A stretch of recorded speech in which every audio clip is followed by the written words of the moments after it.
Don't be scared. Don't be scared. We are discussing. डरो मत, डरो मत.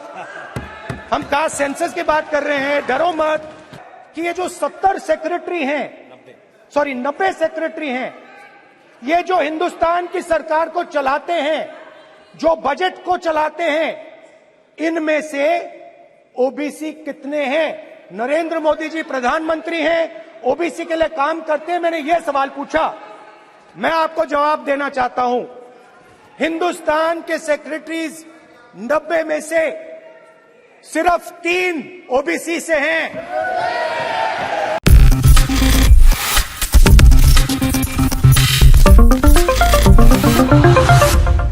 Thank you, Speaker Sir. It's nice to be speaking for the first time in the new House in your presence. I stand in support of the Women's Reservation Bill.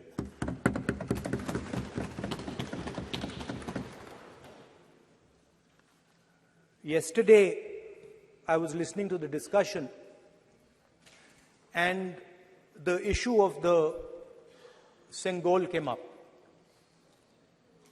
And there was a conversation, a to and fro, about the Sengol. And also a little bit about the conversation about the transfer of power from the British to the people of India. Before handing over power to the people of India, the British asked the leadership of the freedom movement, who are we going to transfer power to? And of course, there was a little bit of arrogance in this statement, because they viewed India as a poor country. And the revolutionary answer that our freedom fighters gave was, we are going to transfer power to the people of India. So we became a country that from its inception gave the vote to all our women. And this was a revolutionary thing at the time. We also gave the vote to every single community. And the vote was a mechanism of transfer of power. It was designed to further transfer power to the people of India. And if you look at the journey from independence, it's been that journey. It's been a constant transfer of power, more and more and more power to the people of India, on one side. And on the other side, the counter idea, that take away power from the people of India.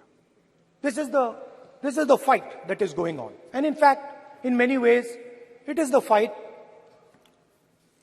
that is taking place today. Huge step forward in the transfer of power to the women of India was Panchayati Raj, where they were given reservation and they were allowed to enter the political system at scale. And this is another step. It's a big step. It is not a small step. And I'm sure everybody in this room, the treasury benches, the opposition, everybody agrees that this is a very important step for the women of our country. They fought for independence. They are as capable as any man, in many ways more capable, and should be given as much space as they possibly can be given. There is one thing, in my view, that makes this bill incomplete. I would like to have seen OBC reservation included in this bill. I think it is very important that a large chunk of India's population, large chunk of India's women should have access to this reservation. And that is missing in this bill. There are also two things that seem strange to me. One is the idea that you require a new census to implement this bill. And the second is that you require a new delimitation to implement this bill. In my view, it is quite simple. This bill can be implemented today by giving 33% of the seats in the Lok Sabha and the Vidhan Sabha to India's women. And so I wonder if this is not designed to push the ball forward. To push the ball forward 7, 8, 9 years, and then let this thing play out the way it does. I know my friends tend to like to take the attention of people away from other issues. You know, there is of course the Adani issue, which is they always want to take the attention away.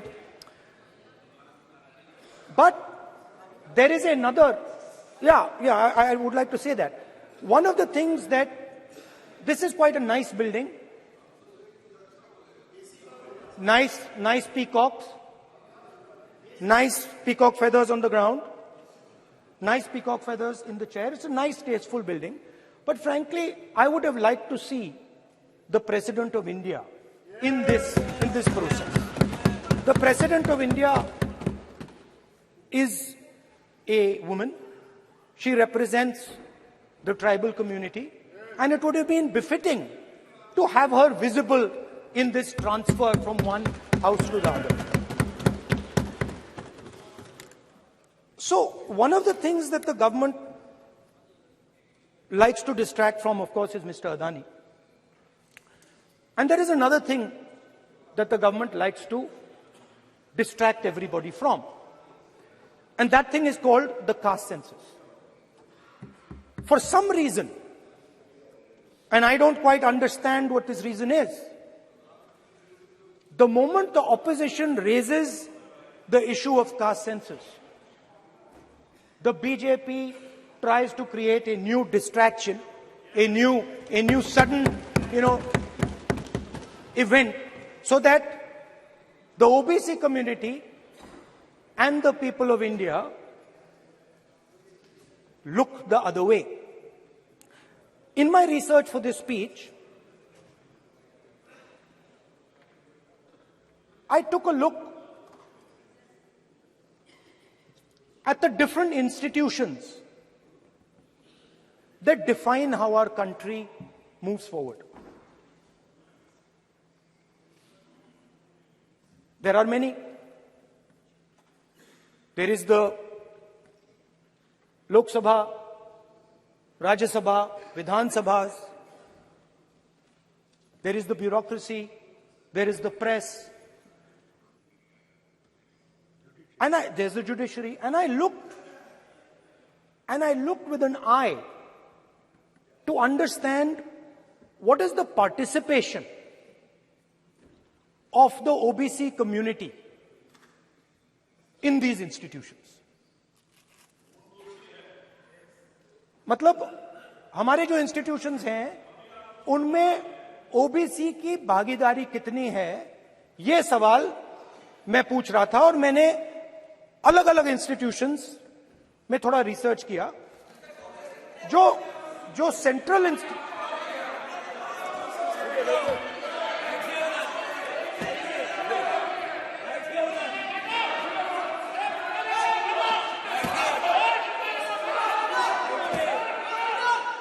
Hindustan, the central, don't worry, don't be scared, we are discussing, डरो मत, हम caste census की बात कर रहे हैं, डरो मत। तो मैंने, I checked, simple thing I did, I said, look, what is the most important set of people in the government of India? The people who define how this country is governed. Of course, Lok Sabha and Vidhan Sabha, but beyond that, they are the 90 secretaries of the government of India. 90 people, secretaries, are responsible for managing the core of the government of India. And I asked myself the question, how many of the 90 people come from the OBC community? And I was shocked and shattered by the answer. मैंने ये सवाल पूछा कि ये जो 90 secretary हैं, ये जो हिंदुस्तान की सरकार को चलाते हैं, जो बजट को चलाते हैं, इनमें से ओबीसी कितने हैं? नरेंद्र मोदी जी प्रधानमंत्री हैं, ओबीसी के लिए काम करते हैं। मैंने ये सवाल पूछा।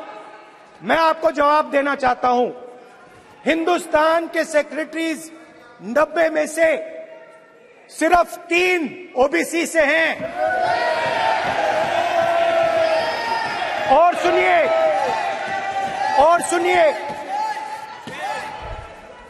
सुनिए, नहीं घबराइए मत, डरो मत।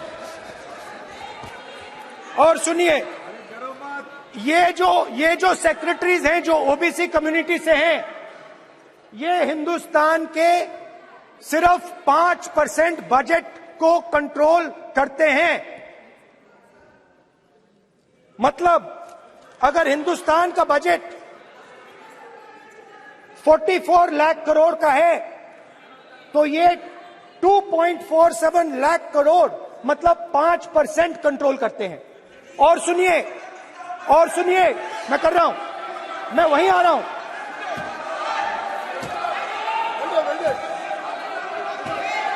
मतलब ये जो है ओबीसी की बात नहीं सुनना चाहते, ओबीसी की बात नहीं सुनना चाहते, ओबीसी की बात नहीं सुनना चाहते, ओबीसी की बात नहीं सुनना चाहते। आप ओबीसी के खिलाफ हैं, आप ओबीसी के खिलाफ हैं, ओबीसी के खिलाफ हैं। ओबीसी के अधिकार के बारे में नहीं सुनना चाहते, ओबीसी के बारे में नहीं सुनना चाहते, ओबीसी के प्रति न्याय नहीं चाहते, ओबीसी के प्रति न्याय नहीं होना चाहिए। ये सी दे नॉट शोइंग ये जो है, हाँ, मैं माननीय सदस्य से आग्रह करूंगा, एक मिनट रुकिए। माननीय सदस्य से मैं आग्रह करूंगा, एक तो ये महिला आरक्षण बिल है, और दूसरा सभी माननीय सदस्य समान है। डरो मतो ये शब्द इस पार्लियामेंट में नहीं बोलना चाहिए।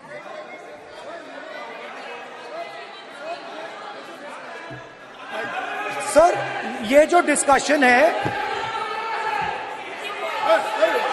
Sir, speaker sir, this discussion,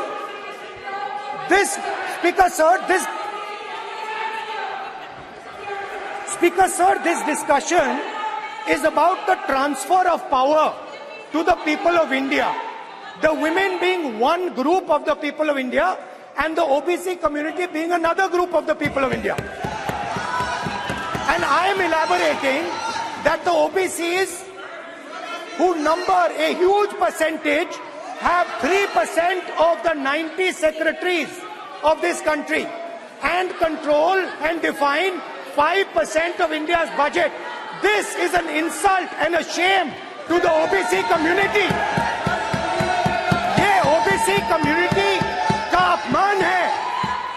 तो सवाल उठता है कि इस देश में कितने ओबीसी हैं, कितने दलित हैं, कितने आदिवासी हैं, और उस सवाल का जवाब सिर्फ कास्ट सेंसस से मिल सकता है।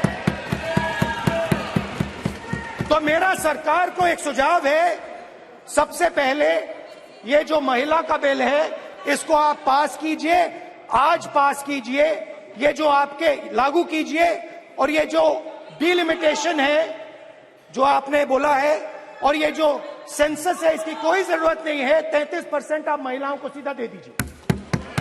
और दूसरी बात इसको बदलिए, इसको आप बदलिए। कैमरा नहीं है सर, कैमरा नहीं है, आपको ही दिखाएंगे सर, पूरा भाषण में आपको ही दिखाएंगे। ये आप बदलिए। ये जो लिस्ट है ये ओबीसी समाज का अपमान है। 90 लोग हिंदुस्तान के सेक्रेटरी हैं, उनमें से 3 लोग ओबीसी समाज के हैं, 5% बजट को कंट्रोल करते हैं।